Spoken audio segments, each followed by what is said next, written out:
நீங்கள் பார்த்து கொண்டிருப்பது உங்கள் ஜாஷுவா டிவி. சகல ஜனங்களுக்கும் நற்செய்தி.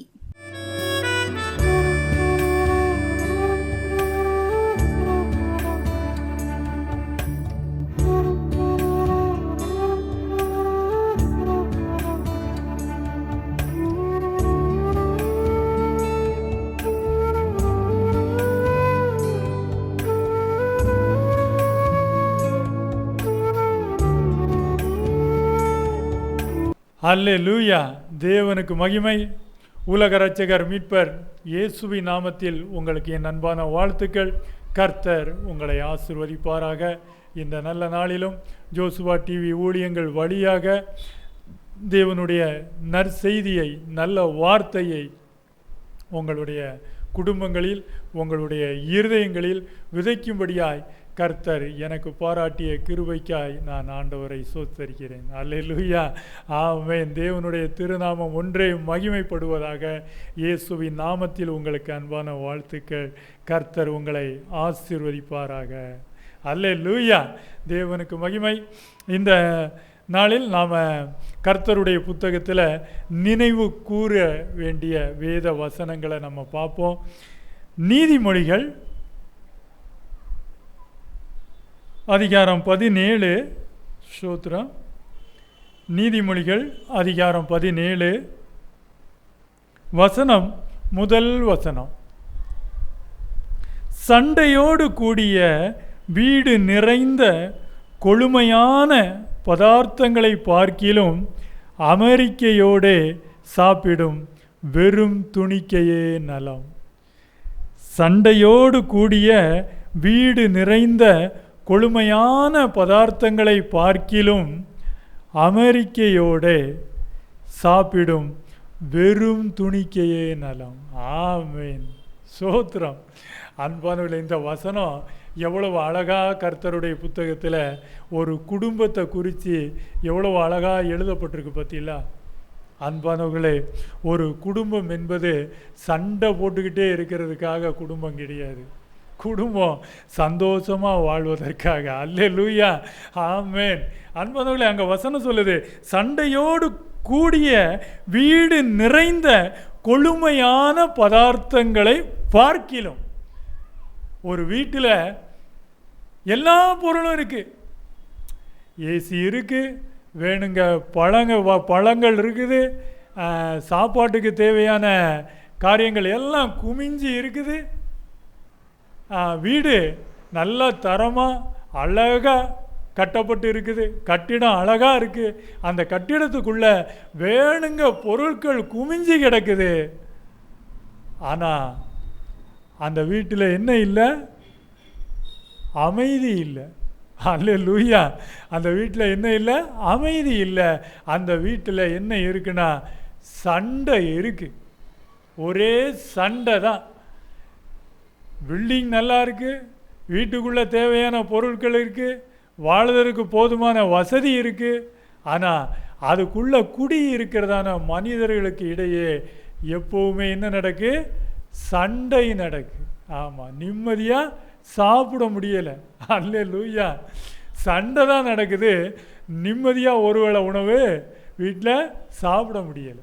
சண்டையோடு கூடிய வீடு நிறைந்த கொழுமையான பதார்த்தங்களில் எந்த பயனுமே கிடையாது. ஆமாம், நல்ல கொழுமையான பதார்த்தங்கள் எல்லாம் இருந்தும் குடும்பத்துக்குள்ளே சண்டை தான் எப்பவும் இருக்குது.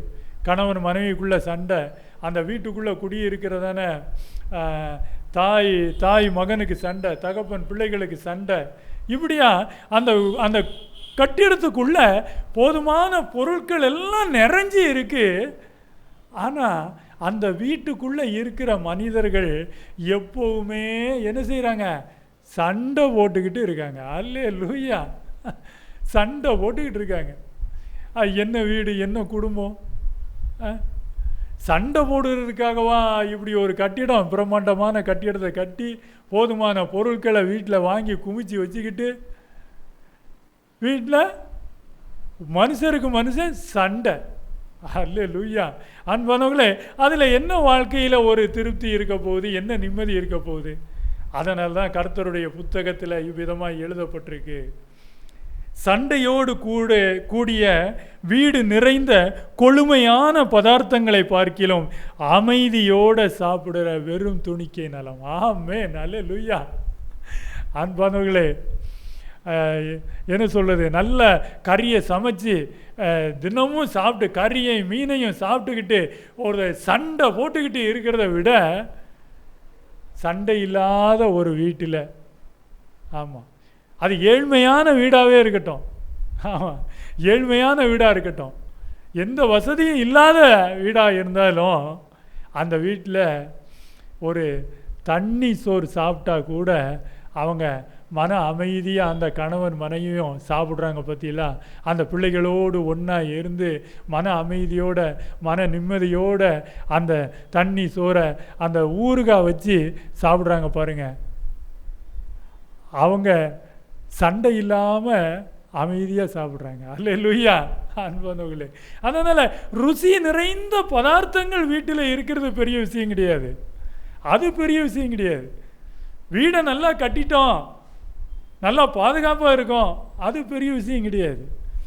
பில்டிங்கை ஸ்ட்ராங்காக கட்டி பில்டிங்கை நல்லா வீட்டுக்கு இப்போ கலராக நல்லா பெயிண்ட் அடித்து வீடு நிறைய பொருட்கள் எல்லாம் கொண்டாந்து வச்சுட்டு கொழுமையான பதார்த்தங்கள் எல்லாம் செஞ்சு வச்சுட்டு அங்கே சண்டையை போட்டுக்கிட்டு இருக்கிறோம் பார்த்தீங்களா, அது குடும்பமே இல்லை, அங்கே வாழ்வே இல்லை. அன்பானவர்களே, அது வாழ்க்கை அல்ல. ஆனால் ருசியே இல்லாத ஒரு பதார்த்தத்தை சாப்பிட்டுட்டு சண்டை இல்லாமல் அமைதியாக இருக்கிறாங்க பார்த்தீங்களா, அது ஒரு குடும்பம். ஏழ்மையான குடும்பமாக இருந்தாலும் ருசி இல்லாத பதார்த்தங்களை சாப்பிட்டாலும் அந்த கணவன் மனைவிக்கு இடையில் சண்டை இல்லை. அந்த குடும்பங்களுக்குள்ள சண்டை இல்லாமல் அந்த சாப்பாடை சாப்பிட்றாங்க பார்த்தீங்களா, அமைதியாக. அந்த அவங்க மனசில் ஒரு அமைதி இருக்குது. அங்கே சண்டை இல்லை, அமைதி இருக்குது. இங்கே வீடு நல்லா இருக்குது, வீடு நிறைய பொருள் இருக்குது, ஆனால் வீடு முழுவதுமே சண்டை தான் நிறைஞ்சிருக்கு. அன்பானவர்களே, இதில் எந்த வீடு ஆசீர்வாதமான வீடுன்னு நம்ம சொல்ல முடியும்? அங்கே சொல்லப்பட்டுச்சு, அமைதியோடு சாப்பிடுற வெறும் துணிக்கையே நலம். அமைதியாக, மன அமைதியாக எந்த குடும்பத்தில் சண்டை இல்லாமல் மன அமைதியோட, அது ருசி இல்லாத உணவாகவே இருக்கட்டும், சண்டை இல்லாமல் ஒருவருக்கொருவர் இணைந்து மன பொருத்தத்தோடு கூடிய சமாதானத்தோடு கூடிய சண்டை இல்லாமல் அந்த உணவை சாப்பிட்டு சமாதானமாக கணவனும் மனைவியும் பிள்ளைகளும் வாழுறாங்க பார்த்தீங்களா, அதுதாங்க குடும்பம். அல்லேலூயா. அதுதான் குடும்பம். அதுதான் அமைதி. அதுதான் ரட்சிப்பின் குடும்பம். அங்கே தான் அந்த இயேசு கிறிஸ்து நாம மகிமைப்படுது. எல்லாத்தையும் வாங்கி வச்சுட்டு சண்டை போட்டுக்கிட்டு இருக்கிற இடத்துல ஆண்டவருடைய நாமம் மகிமைப்படுகிறது இல்லை. இதெல்லாம் கர்த்தர் ஆசீர்வதிச்சிட்டான்னு சொல்லிட்டு அந்த விசுவாச குடும்பத்துக்குள்ள எப்போவுமே சண்டை, கணவன் மனைவிக்கும் பிள்ளைகளுக்கும் சண்டை, ஒருத்தருக்கு பேசுறது கிடையாது, ஒன்றா உட்காந்து சாப்பிட்றது கிடையாது. ஆனால் ருசியுள்ள பதார்த்தங்கள் வீடு ஃபுல்லாக நிறைஞ்சிருக்கு. என்ன பிரயோஜனம்? ஒரு பிரயோஜனம் கிடையாது. அல்லேலூயா. அன்பானவர்களே, சண்டை இல்லாத வீடு தான் கர்த்தருடைய நாமம் மகிமைப்படும். ஆமென், அல்லேலூயா. அன்பானவர்களே, அதனால் சண்டையோடு கூடிய ஒரு வாழ்க்கை நமக்கு வேண்டாம்.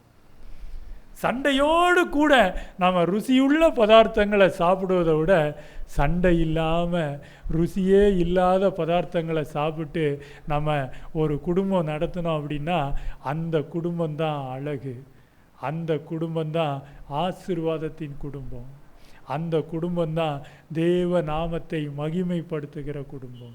ஆமென், அல்லேலூயா. அன்பானவர்களே, அதனால் நாவுகளின் சண்டை, ஆமாம், அந்த நாக்கு, இந்த நாவு பார்த்தீங்கன்னா சண்டையின் நாக்கு தான் நிறைய குடும்பத்தில் இருக்கும். ஆமாம், தினசரி சண்டையை எழுத்து விட்டுருவாங்க. ஒரு வேளை கூட நிம்மதியாக சாப்பிட முடியாத மனிதர்கள் எல்லாம் வீட்டில் இருக்கிறாங்க. சண்டை சண்டை, எப்போவுமே சண்டை. நீதிமொழிகள் 15ஆம் அதிகாரத்தில் 18வது வசனம் இவ்விதம் எழுதப்பட்டிருக்கு. கோபக்காரன் சண்டையை எழுப்புகிறான், நீடிய சாந்தம் உள்ளவனோ சண்டையை அமர்த்துகிறான். கோபக்காரன் சண்டையை எழுப்புகிறான், நீடிய சாந்தம் உள்ளவனோ சண்டையை அமர்த்துகிறான் எழுதப்பட்டிருக்கு.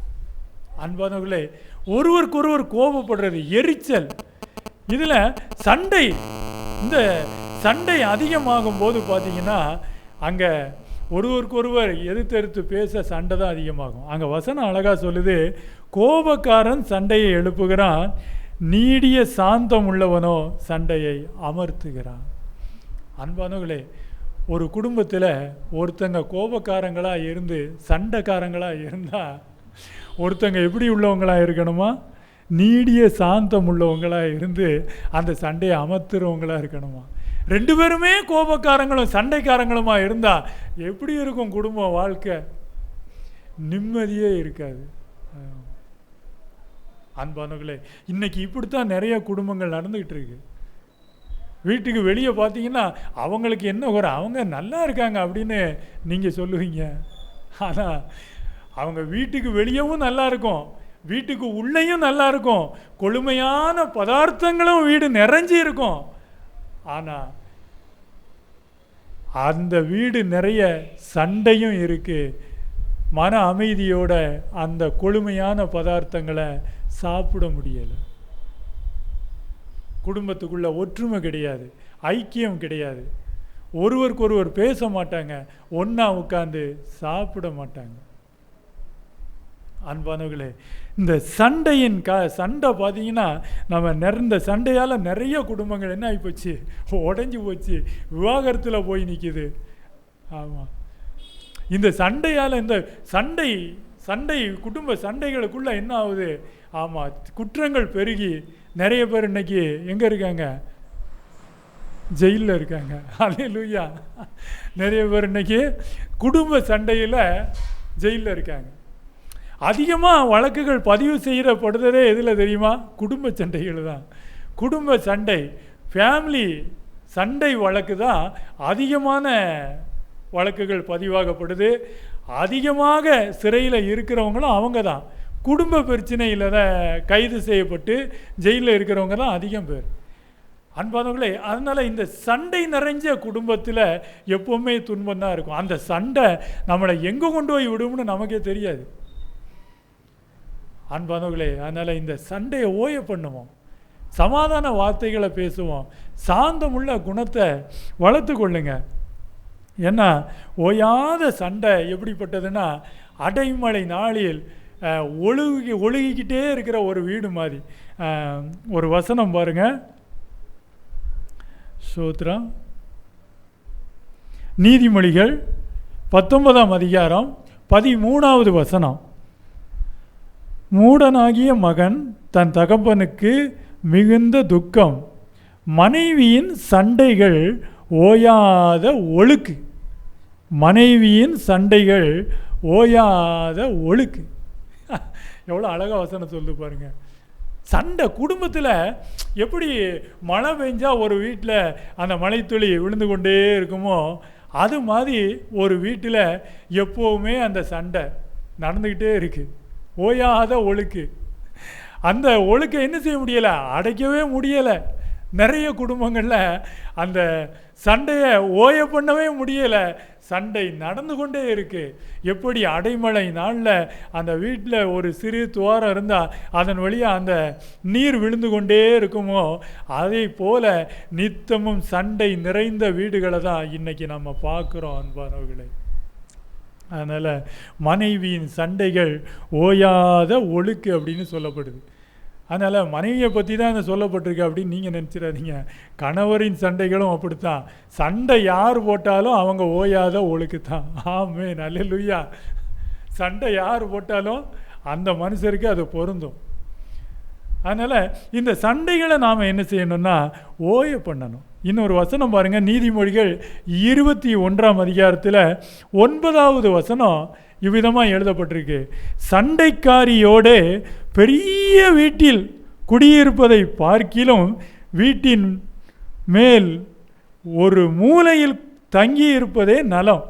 சண்டைக்காரியோடு பெரிய வீட்டில் குடியிருக்கிறத விட வீட்டின் மேலே ஒரு மூலையில் தங்கி இருப்பதே நலம். வீடு பெருசாக இருந்து என்ன பிரயோஜனம்? உள்ள சண்டைக்காரியான மனைவி இருந்தால் என்ன ஆகுறது?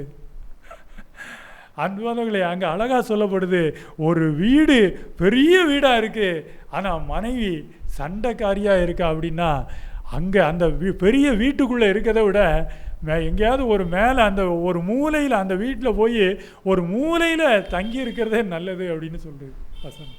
அன்பானவர்களே, அதனால் ஒரு கணவனும் சண்டைக்காரனாக இருக்கக்கூடாது, ஒரு மனைவியும் சண்டைக்காரியாக இருக்கக்கூடாது, பிள்ளைகளும் சண்டையிடும் பிள்ளைகளாக இருக்கக்கூடாது, தாய் தகப்பனும் சண்டையிடும் தாய் தகப்பனாக இருக்கவே கூடாது.